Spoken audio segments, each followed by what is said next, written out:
Good morning, scholars. Today we're going to continue our way through Far's Homeric Greek, looking at lines 357 to 363 of Book 1 of the Iliad. This is where Thetis appears to Achilles and inquires as to why he is so sad. What is his trouble?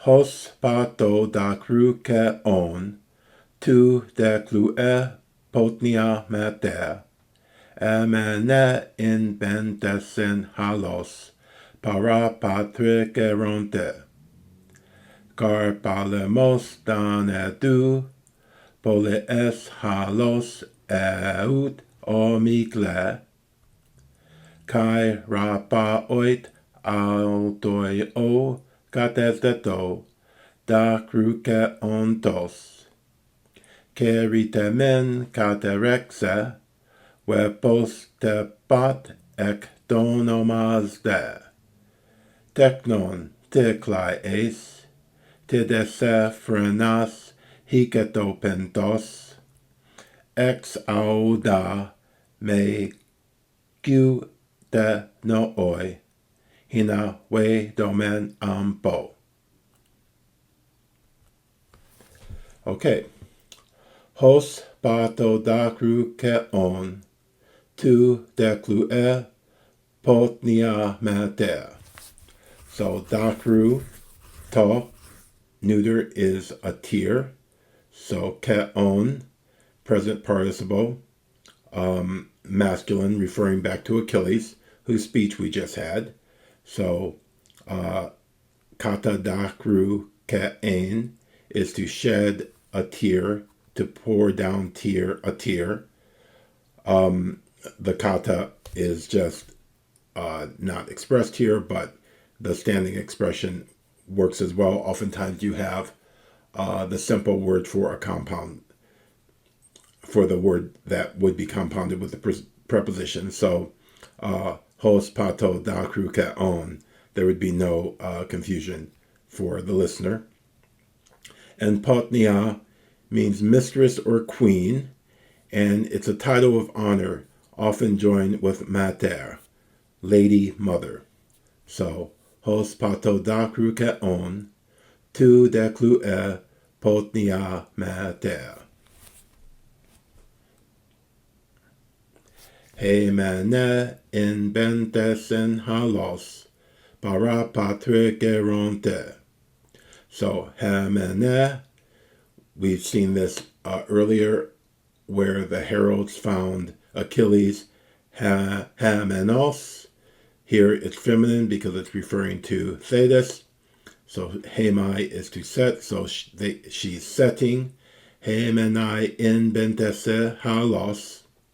Bentos is, in the plural, means the depths or the deep recesses of the sea. And patre geronte, this refers to Nereus, the old man of the sea, the father of the Nereids, of all the sea creatures. So, hamene in bentesen halos, para patre geronte. So this is an image, an ancient Greek image of Nereus, the old man of the sea. And to get a little more deeper into this, we'll look at some of the charts and explanations supplied in what I consider to be the best edition of Hesiod's Theogony. This is the one by Focus Classical Library, edited and translated by Richard Caldwell. The translation follows the line numbers of the Greek exactly, and the interpretive essays are quite fine insofar as he begins with one that unravels the structure of the poem, which is somewhat, not straightforward. And he supplies these wonderful charts that we'll be looking at. And then at the back of the book, he has a couple of essays. One comparing this earliest of Greek theogonies with other Near Eastern theogonies, and also an essay that offers a Freudian psychoanalytical approach, or interpretation, I should say, of the Theogony. So I highly recommend this edition if you are interested in reading Hesiod's great poem. Remember, Herodotus said in his histories that it's Hesiod and Homer who taught us about our gods. So this text, along with the Iliad and the Odyssey, were basically the equivalent of the Old and New Testaments in, I should say the Old Testament in the ancient Greek world. So, again, this is from Caldwell's introduction where he's analyzing the structure. Hesiod begins with 3 separate invocations, and it's kind of mysterious why you have the poem seems to start 3 different times, invoking the gods and the muses and such. But regardless, he says, just reading, the 3rd invocation leads directly into the body of the poem, which begins with the spontaneous appearance of Chaos, Gaia, Tartarus, and Eros. So you have chaos, you have earth, you have the darkness, and you have love. By their emergence from nothing, without source or parents, these 4 are separated from everything which follows. With the appearance of Eros, desire, however, the situation changes, and all subsequent production will be reproduction. Everything which comes into existence will have a parent or parents or some kind of source. So you see in this top line, he has Chaos, Gaia, Tartaros, and Eros, the 4 uncreated or spontaneously appearing entities. And then we have to focus on the children of Gaia, because from Gaia comes Uranos, Urea, and Pontos. Uranos is heaven, Urea is rain, Pontos is sea. And Gaia will ultimately wed or have offspring from Pontus, and we will see that in the next chart. Gaia and Pontus will have the offspring of Nereus, Dalmas, Porkis, Keto, and Eurybia. So Nereus, the father of Thetis, is the offspring of Gaia and Pontus, of earth and sea. So, reading at the first full paragraph, having finished this line of descent, Hesiod returns to the children of Gaia, this time to the collateral line descended not from Uranos, but from another son, Pontus, sea. This line is also followed to its end and consists chiefly of sea deities and hybrid monsters. So you see that Nereus is couples with Doris, and from that union we have the birth of Thetis, the mother of Achilles. Okay, so there we go. So, Karpalemos danedou potnias halos eut okmile. So, Karpalemos, at once, speedily, immediately. Anedou is from aneduo, to rise, to emerge. This is a third singular second aorist. And Paleos on or os on, gray, grayish, often used of the sea. Eut, or with eta, eute, like or as. And if we look at Smythe 2463, comparative clauses of quality or manner are introduced by hos, hosper, kataper, hopos a, hope, heper. But looking at a, other comparative conjunctive adverbs are hosta, as, poetic and ionic, but then eute, eute, as, like, in Epic and Homer. So this is what we have here, eute, anedou polies halos eut okmile, and okmikle is mist or cloud. So she rose up from the gray sea like mist. Kai ra pa oit autoyo kates deto da kruke ontos. And par oiten plus the genitive in front of.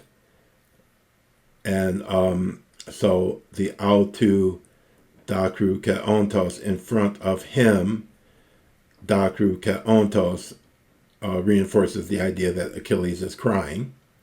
And so autoyu, our genitive form. And then kates deto is imperfect from kates domai, to take one's seat. So there she was seated. And like we have said previously, Greek likes the exactness of the imperfect because she sat there and she remained sitting there through this whole process. Now, keritemin katerexe wepos tepatek donamazde. Kere is an instrumental dative. Katerexe, aorist. Katerezdo means to stroke or caress. And onomazdo is to address by name. So this, the second half of this line, repos tepat ek donomazde, that's a very common phrase that we'll see again and again to introduce speaking. And so, carry with her hand, te men katerexe. She caressed him, stroked him with her hand, and called him by name. Teknon, and it's neuter, so this will be as well the vocative. Teknon, ti klaes. Now, ti here is an adverbial accusative, so if we look at Smythe 1606 and 1610, many accusatives marking limitations of verbal action serve the same function as adverbs. So at 610, the first entry the first one they mention is te, meaning simply why. Te, why. So that's what we have here. Te dese frenas hiketo pentos. And hiketo is from ikneomai, of course, to arrive. Pentos, as we'll see, is trouble or sorrow. And te klaes, klaio is to cry. So teknon te klaes, te se frenas hiketo pentos. So the se frenas, this double accusative, is this construction of the whole and the part, which we often see in poetry, i.e., in Homer and later poets, a verb may take two objects, one denoting the person, the other the part especially affected by the action. So here we have the grief, pentos, pain of mind, grief, distress, reaching both Achilles, or you, se, she says, te de se, both Achilles and, more specifically, phrenos, his heart or mind. So te de se phrenos, hiketo pentos. Ex auda me geutena oi, hina vedomen ampo. So first off, we have ex auda. This is a present imperative, and that long alpha that it ends with is a result of the contraction of the alpha of the stem with the epsilon of the imperative ending. So you get ex auda, and you can see Smythe 51b. And so ex audao is to speak out. So she says, tell me, speak out. Ex auda. Me klute no oi. Kluto is to hide, to conceal. No oi, we saw this earlier. Inside, in your mind. We saw this when Achilles was accused by Agamemnon. Agamemnon said, don't try to trick me. No oi, in your mind. Hina weidomen ambo. And of course, hina is the clause of purpose. So tell me, speak out, so that we might both know. Now, this little bit, this last half line, hina weidomen ambo. This line is repeated at line 19 of book 16, where Patroclus is asked by Achilles to explain his tears, i.e., Patroclus is crying because the Achaeans are suffering so badly on the battlefield in Achilles' absence. And, of course, Patroclus begs to borrow Achilles' armor so he can fight and appear to be him. And so once you have a sense of the whole poem, you'll see that it's very interesting that this half line is repeated in what I call complementary hinges on which the action folds, because you have the hinge of Achilles appealing to his mom, and she kicks his request up to Zeus. And then you have the hinge of Achilles repeating the same thing to Patroclus, and Patroclus gets Achilles to loan him his armor, and the consequences that follow from that. I won't give a spoiler. Okay.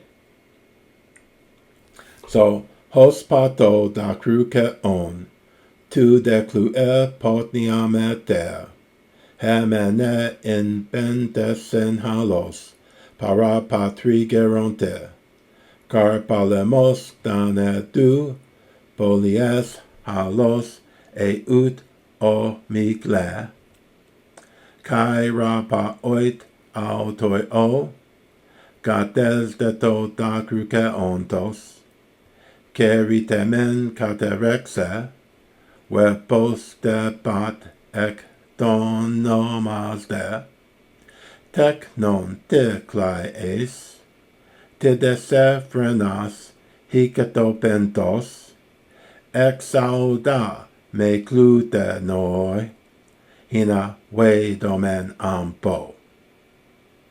Okay, so there we have it. Thetis appealing to Achilles to explain the reason of his sorrow. Okay, we'll be back soon to look at the very long reply of Achilles and advance even further in towards the end of book 1. So have a good day, work hard on your Greek, and I'll see you again soon. Bye-bye.